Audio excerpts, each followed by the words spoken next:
और है और आपने देखना शुरू कर दिए खेतों तक मौसम। इस वीडियो में हम बात करेंगे 10 दिनों तक आने वाले दिनों में किस प्रकार से मौसम की संभावनाएं बनने वाली है। क्या उत्तर भारत में पश्चिमी विक्षोभ आने वाला है, उसके बारे में चर्चा करेंगे और दक्षिणी भारत के बारे में भी चर्चा करेंगे किस प्रकार से वर्षा की संभावना बनने वाली है। आज देखें तो आज 29 अक्टूबर को केरल और तमिलनाडु और आंध्र प्रदेश, तेलंगाना और दक्षिणी कर्नाटक के क्षेत्रों में भारी वर्षा होने की संभावना नजर आ रही है। उत्तर भारत के क्षेत्रों में बादल छाए हुए थे कल और अब यहाँ पर मौसम शुष्क हो गया है। मध्य भारत और पूर्वी भारत में मौसम शुष्क रहने की संभावना आज जताई जा रही है। और इसी प्रकार से देखेंगे तो 30 अक्टूबर को भी मौसम लगभग उत्तर भारत के क्षेत्र, मध्य भारत, पूर्वी क्षेत्रों के आसपास तक मौसम शुष्क रहेगा। दक्षिणी भारत में केरल और तमिलनाडु और कर्नाटक के दक्षिणी क्षेत्र, आंध्र प्रदेश के दक्षिणी क्षेत्रों के अलावा रायलसीमा में बरसात की संभावना नजर आ रही है। उत्तर भारत से मौसम शुष्क रहेगा, लेकिन पश्चिमी विक्षोभ का थोड़ा बहुत असर हो सकता है। ज़्यादा संभावना उत्तर भारत के क्षेत्रों पर नजर नहीं आ रही है।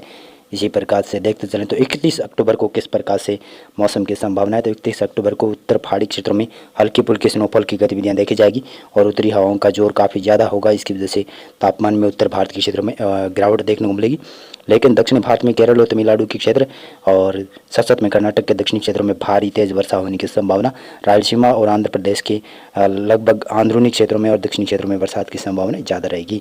पूर्वोत्तर और पूर्वी भारत, मध्य भारत के क्षेत्रों में मौसम शुष्क रहने की संभावना है। 1 नवंबर को देखें तो किस प्रकार से मौसम की संभावना बदल रही है। 1 नवंबर से देख रहे हैं तो केरल और तमिलनाडु, आंध्र प्रदेश, रायलसीमा और दक्षिण कर्नाटक में मौसम में थोड़ी सी कमजोरी यानी बरसात में कमी रहेगी। लेकिन फिर भी मैं कह सकता हूँ क्योंकि बंगाल की खाड़ी में सर्कुलेशन विकसित हो जाएगा और यह सिस्टम अंडमान निकोबार द्वीप समूह के साथ साथ में ये सिस्टम यहाँ पर तमिलनाडु और आंध्र प्रदेश को हिट करेगा। इसकी वजह से दक्षिण भारत में फिर से वर्षा की संभावना बढ़ सकती है।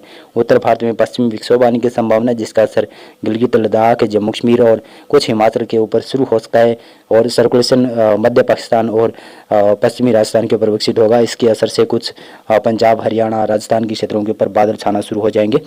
और इसी प्रकार से देखते चलें तो यहाँ पर 2 नवंबर को पश्चिमी विक्षोभ की सक्रियता दिखाई देगी पंजाब तक और कुछ हरियाणा तक और कुछ उत्तरी राजस्थान के क्षेत्रों तक भी, और पश्चिमी उत्तर प्रदेश के अलावा उत्तराखंड, हिमाचल प्रदेश, जम्मू कश्मीर, गिलगित, लद्दाख में भी वर्षा और स्नोफॉल की गतिविधियाँ होने की संभावना रहेगी।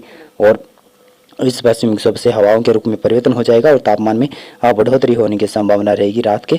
दक्षिण भारत में केरल और तमिलनाडु के आसपास के क्षेत्र, आंध्र प्रदेश के क्षेत्रों में बरसात की संभावना रहेगी। मध्य प्रदेश, बिहार, झारखंड, पश्चिम बंगाल, महाराष्ट्र, गुजरात में मौसम शुष्क रहेगा। उत्तर पूर्वी राज्यों में भी मौसम शुष्क रहने की संभावना नजर आ रही है। इसी प्रकार से देखते चलें तो 3 नवंबर को किस प्रकार से मौसम की संभावना है। तो 3 नवंबर को पश्चिमी विक्षोभ का असर पंजाब, हरियाणा और हिमाचल प्रदेश और उत्तराखंड, गिलगित, लद्दाख, जम्मू कश्मीर के आसपास तक दिखाई देगा। इसकी वजह से वर्षा और कुछ जगहों पर हल्की वर्षा के साथ साथ में स्नोफॉल की गतिविधियां देखी जाएगी पहाड़ी राज्यों में।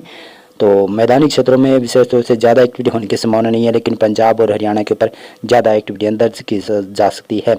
राजस्थान में ज़्यादातर क्षेत्रों में मौसम शुष्क रहेगा, फिर भी उत्तरी भागों के ऊपर बादल बनेंगे और हल्के फुल्की बूंदाबांदी होने की संभावना बन सकती है 3 नवंबर के आसपास। मध्य प्रदेश, गुजरात, उत्तर प्रदेश, बिहार, झारखंड, पश्चिमी बंगाल से लेकर आप देखेंगे तो महाराष्ट्र तक मौसम शुष्क रहेगा। तेलंगाना में मौसम शुष्क रहेगा। केवल उड़ीसा के तटीय क्षेत्र, आंध्र प्रदेश के तटीय क्षेत्र और केरल और तमिलनाडु और दक्षिणी कर्नाटक के क्षेत्रों में बरसात की संभावना रहेगी। उत्तर पूर्वी राज्यों में भी बरसात की संभावना रहने की संभावना जताई जा रही है। 4 नवंबर को देखें तो 4 नवंबर को पश्चिमी विक्षोभ आने की संभावना नजर आती हुई दिखाई दे रही है। यह पश्चिमी विक्षोभ स्ट्रॉन्ग पश्चिमी विक्षोभ होगा। इसका असर शायद मैदानी क्षेत्रों तक भी दिखाई दे सकता है। जिस प्रकार से इस वेदर मॉडल के अनुसार लगाया जा रहा है कि अनुमान देख सकते हैं कि सर्कुलेशन मध्य पाकिस्तान के ऊपर विकसित होगा और ये धीरे धीरे कर राजस्थान की तरफ बढ़ेगा ये सर्कुलेशन और WD भारत के उत्तरी क्षेत्रों की तरफ बढ़ेगा। इसकी वजह से नमी की मात्रा अरब सागर से बढ़ेगी, तो इसकी वजह से कुछ संभावनाएं बन सकती है, लेकिन बादल जरूर बनेंगे। और देख सकते हैं कि केरल और तमिलनाडु के आसपास के क्षेत्रों से लेकर आप उड़ीसा और साथ में पश्चिम बंगाल के तटीय क्षेत्र, आंध्र प्रदेश के तटीय क्षेत्रों के आसपास तक बरसात होने की संभावना रहेगी। पूर्वोत्तर क्षेत्रों में मौसम शुष्क रहेगा। मध्य भारत के क्षेत्रों में मौसम अब लगातार शुष्क रहने की संभावना, काफ़ी दिनों तक मौसम शुष्क रहेगा। मध्य भारत में अब बरसात की संभावनाएँ बहुत ही कम नज़र आ रही है। और इसी प्रकार से 5 नवंबर की देखें तो 5 नवंबर को पश्चिमी विक्षोभ दिखाई दे रहा है, लेकिन यह पश्चिमी विक्षोभ भारत के ऊपर आने की संभावना इस वेदर मॉडल के अनुसार तो नहीं लग रही है, लेकिन शायद 4-5 नवंबर के आसपास कुछ पश्चिमी विक्षोभ का असर हो सकता है मैदानी और उत्तरी पहाड़ी क्षेत्रों के ऊपर दिखाई दे सकता है। लेकिन दक्षिण भारत के क्षेत्रों की बात करें तो दक्षिण भारत में केरल और तमिलनाडु और साथ में आंध्र प्रदेश के क्षेत्र, तटीय क्षेत्रों के आसपास तक बरसात की संभावना रहेगी। कर्नाटक के दक्षिणी क्षेत्रों में बरसात की संभावना रहेगी। पूर्वोत्तर भारत, पूर्वी भारत, मध्य भारत के क्षेत्रों में सभी क्षेत्रों में मौसम शुष्क रहने की संभावना नजर आ रही है। 6 नवंबर को देखें तो 6 नवंबर को उत्तर भारत के क्षेत्रों में पश्चिमी विक्षोभ का असर धीरे धीरे बढ़ता हुआ दिखाई दे रहा है।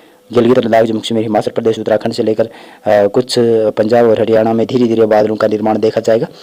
लेकिन यह पश्चिमी विक्षोभ शायद 7 नवंबर को आ सकता है भारत के उत्तरी क्षेत्रों के ऊपर। लेकिन दक्षिणी भारत में तो बरसात लगातार जारी रहेगी। केरल, तमिलनाडु के आसपास के क्षेत्र, दक्षिणी कर्नाटक और तेलंगाना, आंध्र प्रदेश के तटीय क्षेत्रों के आसपास बरसात की संभावना देखी जाएगी। लेकिन बिहार, झारखंड, पश्चिम बंगाल, उड़ीसा, छत्तीसगढ़ से लेकर उत्तर पूर्वी राज्यों तक मौसम शुष्क रहेगा। महाराष्ट्र में मौसम शुष्क रहने की संभावना नजर आ रही है।